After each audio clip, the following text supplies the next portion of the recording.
Salam, selamat berjumpa dengan saya Nia Setia, pencerita relief Candi Borobudur, Mendut dan Sojiwan dari Sekolah Budaya Nitramaya di bawah asuhan Bapak Bambang Eka Prasetya MM.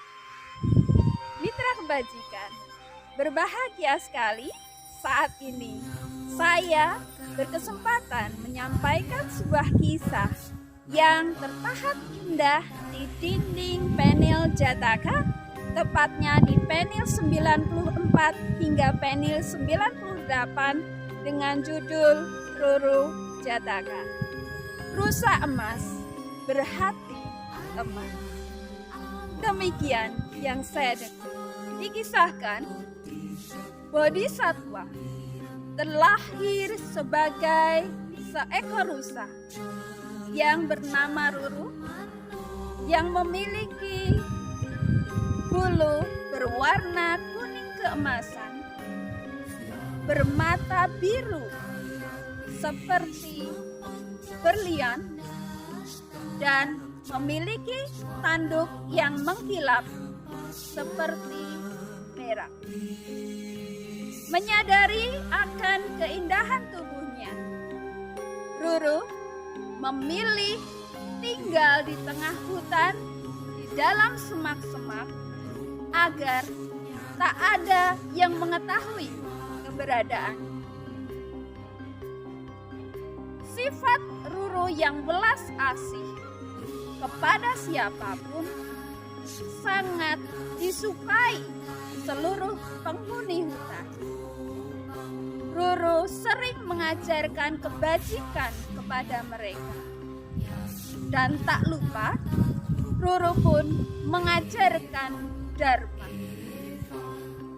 Danaka, seorang pemuda yang sebenarnya berasal dari keluarga yang sangat kaya raya. Namun, karena orang tuanya sering memanjakannya, Danaka menjadi anak yang manja. Ketika orang tuanya meninggal, Danaka pun menggunakan harta orang tuanya semaunya sendiri. Dia sering berfoya-foya hingga hartanya pun habis.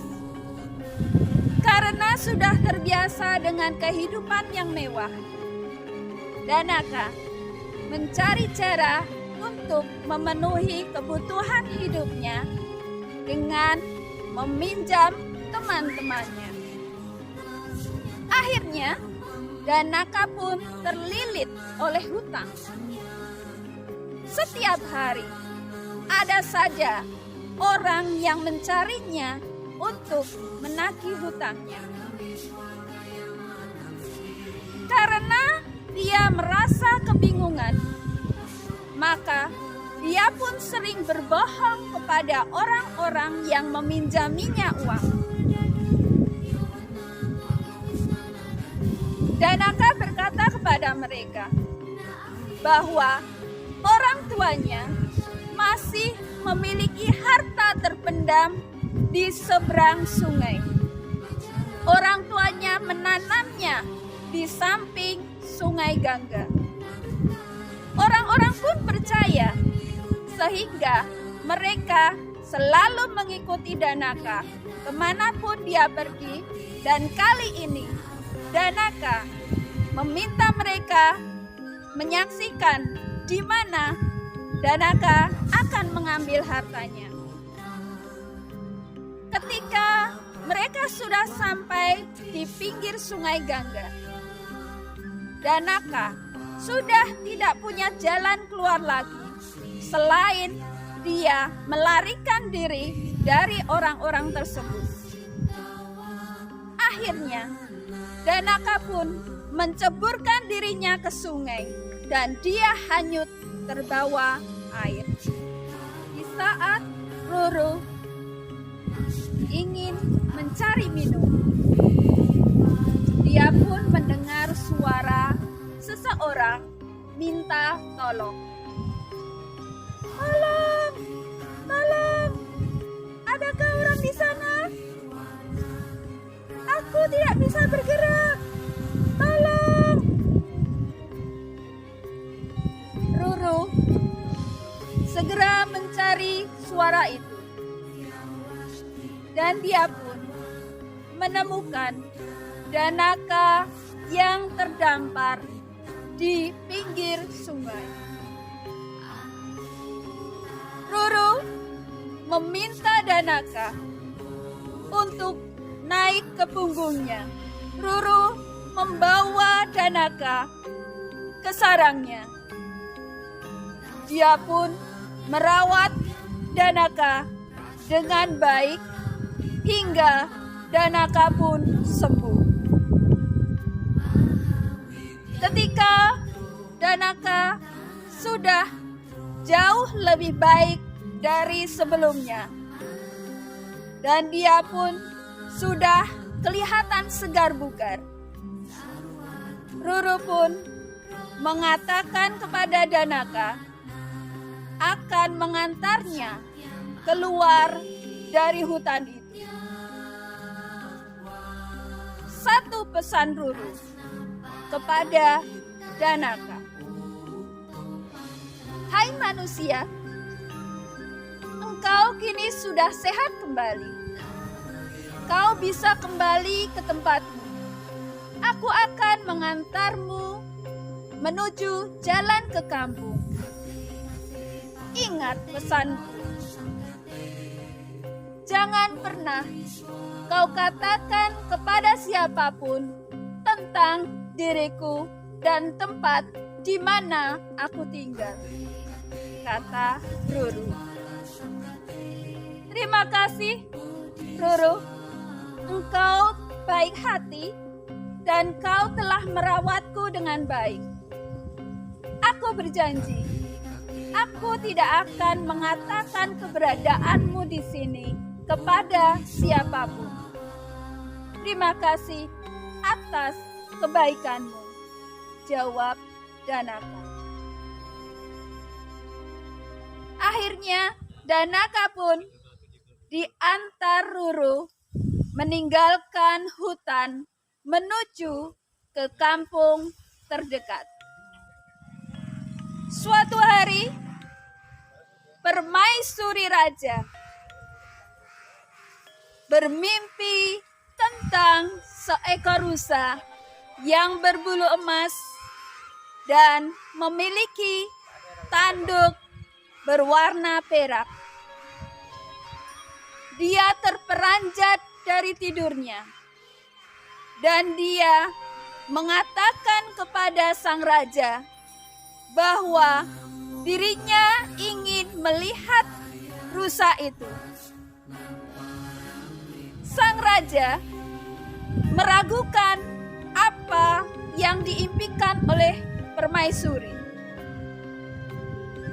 Untuk meyakinkannya, sang raja pun mengundang penasihatnya untuk memastikan apakah benar ada seekor rusa yang berbulu emas dan mempunyai tanduk berwarna perak.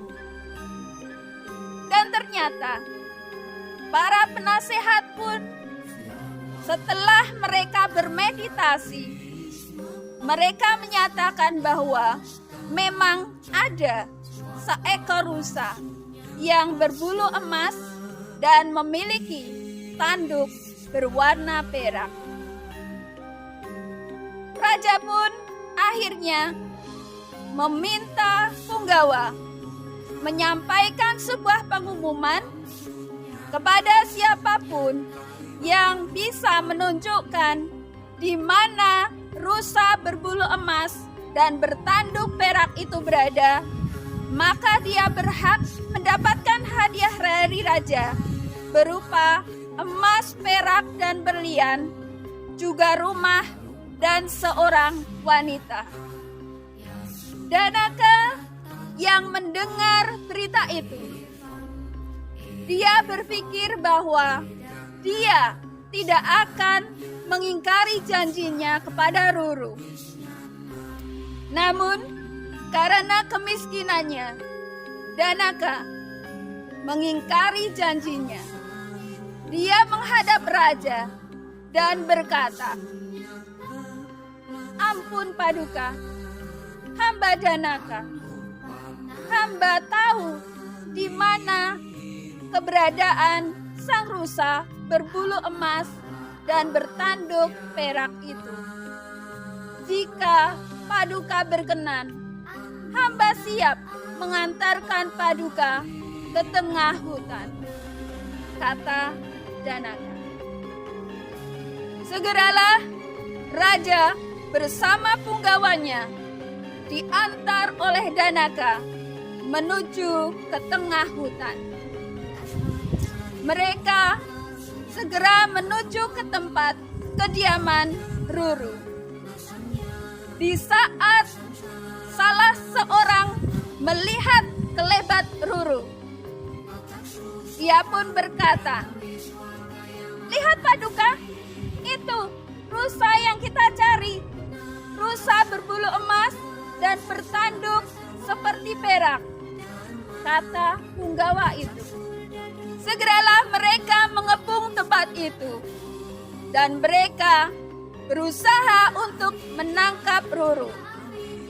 Di saat sang raja sudah menyiapkan busur panahnya, Ruru pun berkata, "Oh, Paduka Raja, maaf, dari mana Anda tahu keberadaan saya di sini? Bolehkah saya tahu siapakah yang mengatakan kepada Anda di mana saya berada?" tanya Ruru. Mendengar sang rusa berbicara, raja pun terkejut.